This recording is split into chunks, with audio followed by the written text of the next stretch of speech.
Hey guys, and welcome back to another video. Today we will be preparing some flash powder. To begin, we need some potassium nitrate, sulfur, and fine aluminum powder.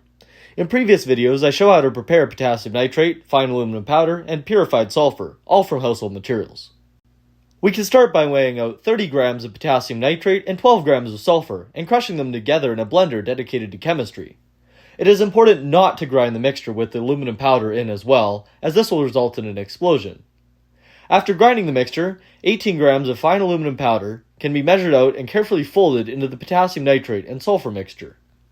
With the powder finished, it can be tested. First, the powder was tested on the front doorstep. I don't recommend using the front doorstep.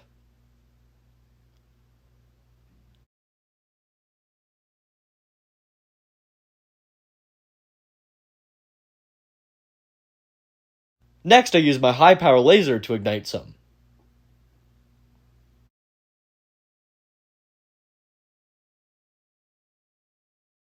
Lastly, me and my sister confined some in some paper and ignited it. Anyhow, I hope you guys enjoyed, and I'll see you in a future project. Okay, bye.